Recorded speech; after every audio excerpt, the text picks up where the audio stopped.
Тәмді тағам арнасына қош келдіңіздер. Бүгін личо дайындаймыз. Оған керектісі бізге 3 килограмм қызанақ, 3 килограмм тәтті бұрыш, 1 килограмм сәбіз, күнзенің 2 шоғыры, 4 дана ащы бұрыш және 3 бас сарымсақ. Көкөністердің барлығын дайындап аламыз әуелі. Жуатындарын жуып, қабығын аршитындарын қабығын аршып, керек емес жерлерін алып, түптерін алып, өсіп тұрған сабақтарын алып тастап артық. Барлығын ет тартқыштан өтуге ыңғайлы пішінде кесіп аламыз. Ет тартқыштан бәрі бірдей өтпейді. Бізге керегі қызанақ, ащы бұрыш, сарымсақ. Солар ғана ет тартқыштан өтеді. Сондықтан соларды дайындаймыз. Осы аталған көкөністерді ет тартқыштан өткіземіз де, барлығын бір үлкен ыдысқа жинаймыз.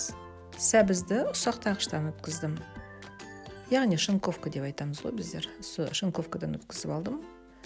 Шинковкадан өткізген өзіңізге өте ыңғайлы болады, әрі шаруаңыз өте тез бітеді. Туралған сәбізді де жаңағы қоспамызға апарып саламыз. Тәтті болгар бұрышын ішіндегі дәндерінен тазалап, өзімізге ұнайтын пішінде қолмен тураймыз. Оны ұзынша турауға болады, немесе 4 бұрышты қылып турап, жаңағы жинап атқан көкөністеріміздің үстіне апарып қосамыз. Ыдысым толып кетті, сол себепті мен басқа шұңғылдау ыдысқа аударуыма тура келді. Осы аталған мөлшердегі көкөністерге 250 мл сұйық май құямыз. 2 ас қасық тұз саламыз. Оның үстіне 3 ас қасық қант саламыз. 1 ас қасық қара бұрыш саламыз да, бәрін жақсы етіп әбден араластырамыз. Енді отқа қоя берсек болады. Отта бір қайнағаннан кейін астын жайлатып қоямыз. Сол жай баяу отта жарты сағаттай қайнайды. Арасында енді қарап қою керек, асты күйіп жабысып кетпесін деп. Алдын ала жуып дайындап қойған күнзенің 2 шоғырын турап қоямыз. Личо қоспамыз жарты сағат қайнағаннан кейін күнзені қосамыз да, араластырып жіберіп, тағы да бір 10 минут қайнатамыз. 10 минут қайнағаннан кейін әбден дайын болған уақытта 1 ас қасық 70% сірке суын қосамыз. Оны түсірмей қалыппын. Әбден дайын болған личоларымызды енді алдын ала стерилденген банкаларға бөліп саламыз. Банкаларды стерилдеу жолын көбісі біледі. Ыстық буға бір 15-20 минуттай ұстасаңыз, одан артық ұстасаңыз да болады. Өзіңіздің қалауыңызша. 15 минуттан бірақ кем болмау керек. Ыссы буда ұстайсыз. Алдын ала жуылған, тазаланған банка болу керек. Ал қақпағына келетін болсақ, мен бұрандалы қақпақпен жаптым.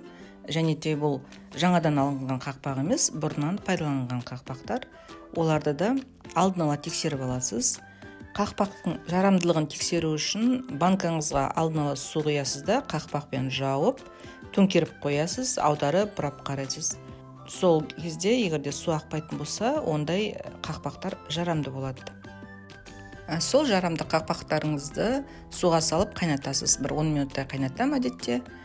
Сосын ыссы күйінде жаңағы дайын банкаларға жабам. Әбден жабар алдында қақпаққа жарты шай қасық 70% сірке суын құямда, сол сірке суымен бірге банкаға аударып, қақпақты мықтап жауып тастаймын. Солай жапқанда кейін ашылып кетпеуіне, көтеріліп кетпеуіне себепші болады. Мықтап жабылған личо банкаларын енді қақпағын төмен қаратып аударып, үстін бүркеп жауып қоясыз. Сол жабық күйде 3-4 күн тұрғанда личоңыз әбден дайын болады. Жоғарыда аталған көкөністер көлемінен менде 8 банка личо шықты. Біреуі 1 литрлік, қалған 7-і 700 граммдық. Осындай оңай жолмен жасалатын личо тамағын дайындап көріңіздер. Өте дәмді, дәруменге өте бай. Қыста рахатын көресіздер. Видео рецепт пайдаңызға жарап жатса, өте қуаныштымын. Ұнаса лайк баса кетіңіз. Бұл менің еңбегімнің бағасы. Менің видеоларымды көріп жүрген адамдардың 90%-ға жуығы арнаға тіркелмеген екен. Арнаға тіркеліп, өзіңізге пайдалы, асханаңызда көмекші видеолардан, қолжетімді өнімдерден дәмді ас пісірудің құпияларын біле жүріңіздер.